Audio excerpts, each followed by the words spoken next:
সারা দেশের মানুষ বুঝুক যে ইটনার মাটি অ্যাডভোকেট ফজলুর রহমান ভাইয়ের ঘাঁটি। যখনই সময় পাই আমি জনাব মাওলানা গিয়াসউদ্দিন তাহির সাহেবের বক্তব্য আমি শুনি। যারা নেক আমল করে তারা কোনোদিন ক্ষতিগ্রস্ত হবে না। ক্ষতিগ্রস্ত হবে মুনাফিকরা। দেখবেন মুনাফিকরা হলো বদ বাহিনী। এরা দেখবেন উপরে গোপনে দেখবেন আপনার সঙ্গে এমন ভাবে মিশবে, মিশা বুঝাইবো তার মতো আল্লাহর ওলি কেউ নাই, কিন্তু ভিতরে হারাম জাদাগিরি। কথা বলেন ঠিক কিনা?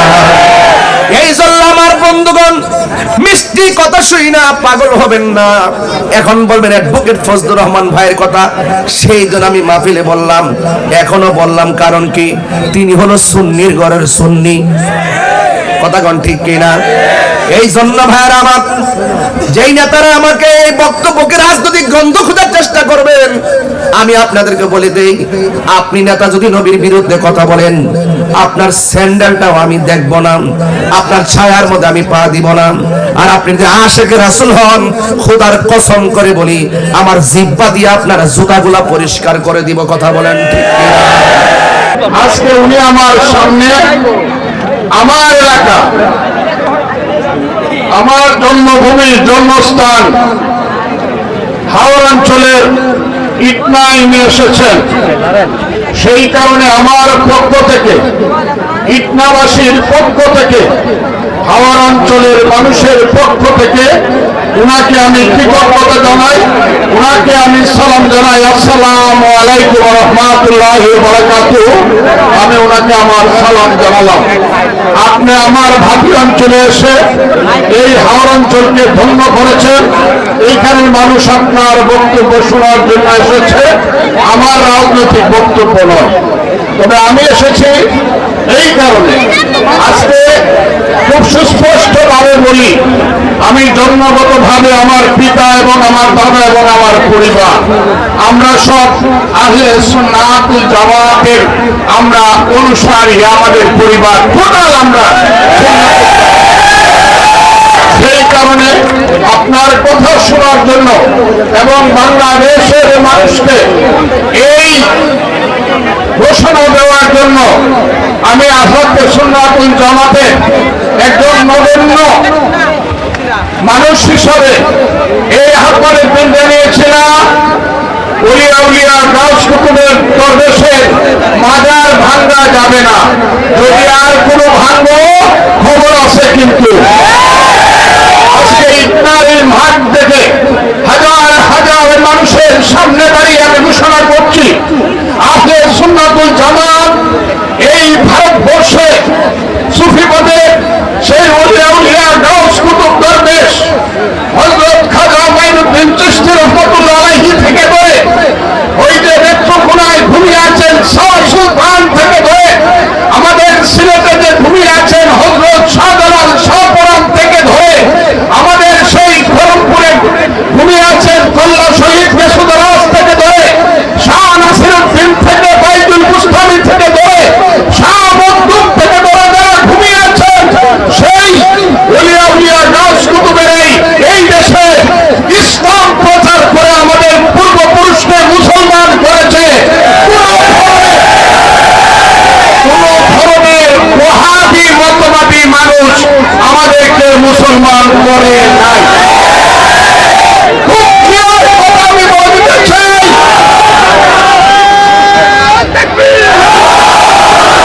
খুব পরিষ্কার ভাবে বলতে চাই, এই দেশে আমরা সব সুন্নি মুসলমান ছিলাম। স্কুলে গেলে পড়াই লিখতে হতো রিলিজিয়ান মুসলিম, সুন্নি।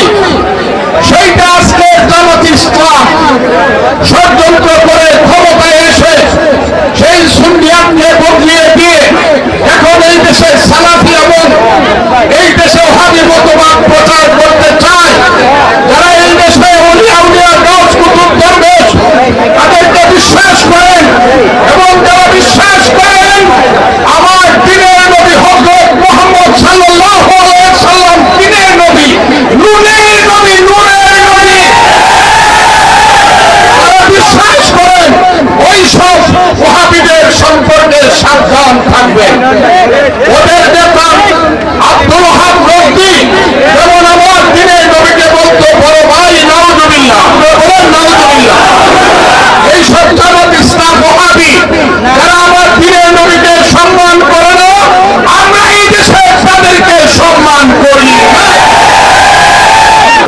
দয়াল রে।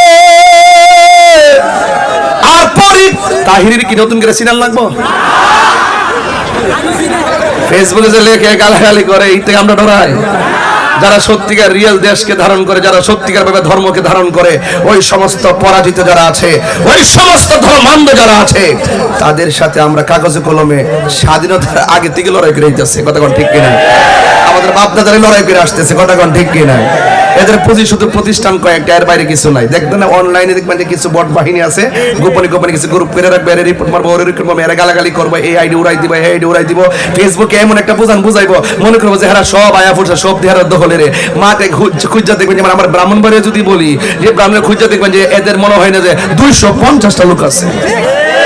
এগুলো সারা জীবন করছে প্রতিষ্ঠানের ভিতরে, ওই যে 1 2 3 টাকা দিয়ে চালায় ওই কিছু ছাত্রটা হাতে নিছে নিয়ে তারা এরকম ভাবে কিছু ভাবসাব বুঝায়।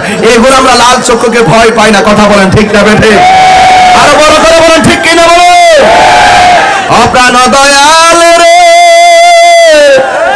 আর পরীক্ষার সময় নাই, কর জুড়ে ক্ষমা চাই, শেষের খেয়া না নিলাই আমার দিন কি এমনি যাবে, লোকে তোমায় কি বলিবে, এই দুঃখ রইল তাহিরির অন্তরে। প্রাণ দয়াল রে, সন্ধ্যা হইল ডাকি দিলেন আমরে। আজকে ইসলামবাসী ডাক দিছে, সন্ধ্যা হওয়ার আগে ডাক মারছে, আসো মাহফিলে আসো, আয়সা ধর্মের কথা শোনো, নিজের জীবন পরিবর্তন করো। এই পরিবর্তন করতে পারলে জীবনে উন্নতি সাধন হবে। কথা বলেন ঠিক না বেঠে?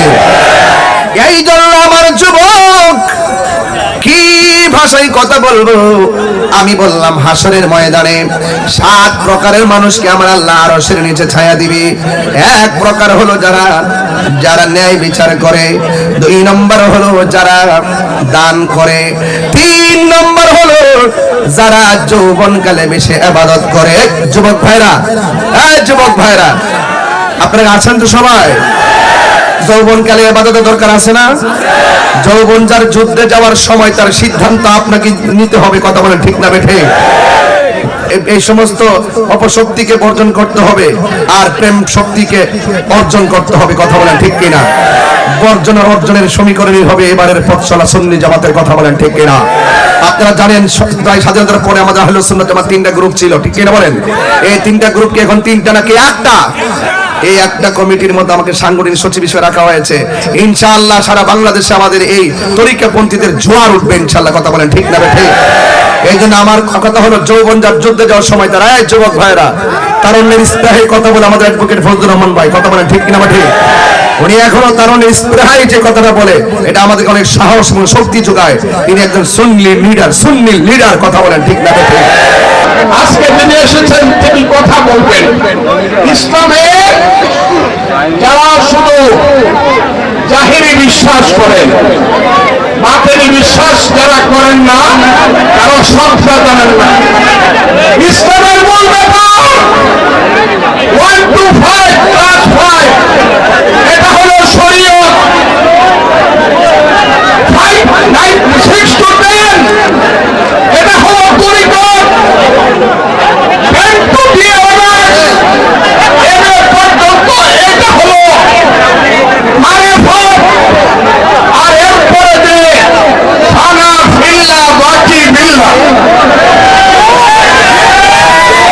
খানা ফিল্লা বাকি বিল্লাহ, এর নাম হলো হকিকত। এর সাথে আমার স্রষ্টার সঙ্গে আমার সৃষ্টির সম্পর্ক সৃষ্টি হয়।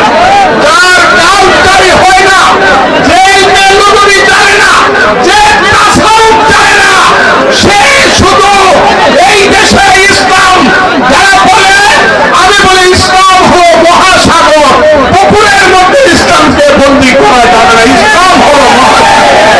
সেই মহাসাগরের একজন মাঝি, আমার ইসলামের মাঝি আমার এলাকায় এসেছে, তার প্রতি কৃতজ্ঞতা জানিয়ে আমি বলবো, আপনি এসেছেন, আমি ধন্য, আমার এলাকার মানুষ ধন্য, হিন্দু মুসলমান নির্বিশেষে আমরা সবাই ধন্য।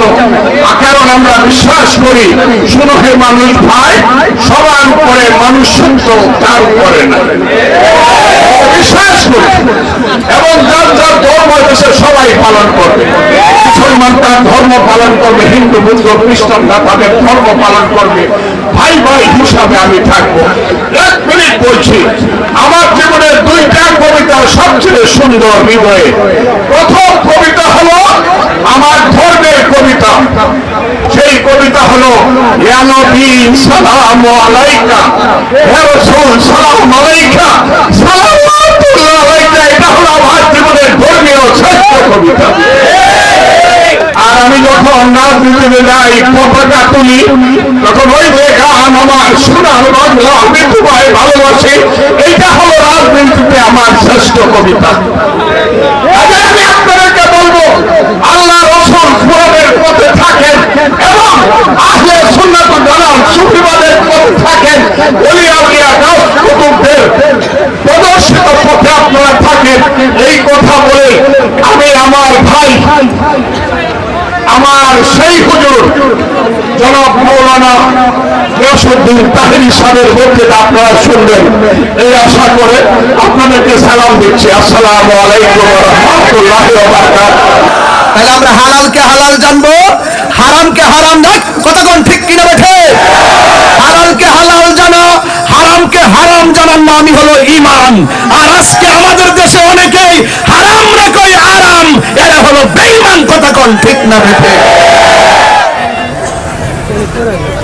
আখিরি কালাম, আখিরি কালাম। জীবনে যদি তাহিরির 1 সেকেন্ডের জন্য ভালোবাসা থাকে, আজকে থেকে ওয়াদা করবেন জীবনে কোনদিন মা বাপরে কষ্ট দিব না। ফজলুর রহমান ভাই একটা কথা বলছেন যে আমার মা বাপ দাদা দাদির ইতিহাসটা টানছিলেন, আমি আমার বাবার ইতিহাসটা নিয়ে, আমার বাপ চলে গেছে, বাপ নাই সংসারে, দেখে আসতে পারি নাই। বলুন ওই বাবা মার খেদমত আমরা চাই কি চাই না? তাহিরির ওয়াজ যদি 30 সেকেন্ডের জন্য ভালোবেসে থাকেন, যে কথাগুলো বলতেছি মাপা মাপা কথা, কিন্তু সব শিক্ষণীয় এবং বোঝার কথাই বলতেছি, কোনো অযথা হুট করে লম্বা বিষয় তুললাম না যে মাঝখানে ছেড়ে দিলাম। এই কথাগুলো সবগুলো আমাদের দৈনন্দিন জীবনে প্রয়োজন, কথা বলেন ঠিক না? তাহলে আপনি যদি আপনার মা বাপের কষ্ট দিয়ে এখানে ওয়াজ শুনেন, লাভ হবে? আপনি যদি মা বাপের কষ্ট দিয়ে হজে যান, লাভ হবে? আপনি মা বাপের কষ্ট দিয়ে দান করেন, লাভ হবে? যেই পিসাব বলবে মা বাপের খেদমত লাগতো না, আমি তোর সব, এটা পিসাব না, এটা অভিশাপ, কথা বলেন ঠিক কিনা? আমি আমার বাবারে হারাইছি, আমি বুঝি বাবা হারা ব্যথা কত। বাবা হলো বটবৃক্ষর ছায়া, মা হলো মমতার চাদর। এই 2টা জায়গা হারিয়ে গেলে কোথাও আর শান্তি পাওয়া যায়? শান্তি পাওয়া যায়? কার কার মা নাই হাত তোলেন। এই দেখেন কত মা হারা মানুষ, দুপুরে লাঞ্চ করে আসতে পারে নাই, মার হাতের হাত নামান। আমার মতো কারা কারা বাবা হারাইছেন হাত তোলেন। দেখেন অসংখ্য লোক আমরা বাবা হারাইছি। এই জন্য যারা বাবা হারাইছেন, মা হারাইছেন, এখানে আরেক শ্রেণীর মানুষ আছে যাদের বাবাও নাই, মাও নাই, 3 কিসিমের মানুষ এই মাঠে এসেছেন। তাহলে আজকে আমরা হাজার লোক যদি ওই মা বাপের চেহারাটা মনে করে যদি একটু মা বাবার জন্য দোয়া করলে কি অসুবিধা হবে? মাগো তোমার মতো লই না কেহ, আমায় কুলে টানি, আঁচল দিয়ে মোচে নাকি, আবার আসিব ফিরে ইটনার তীরে, হয়তো দিনের বেলা নয় রাতে, ইনশাআল্লাহ।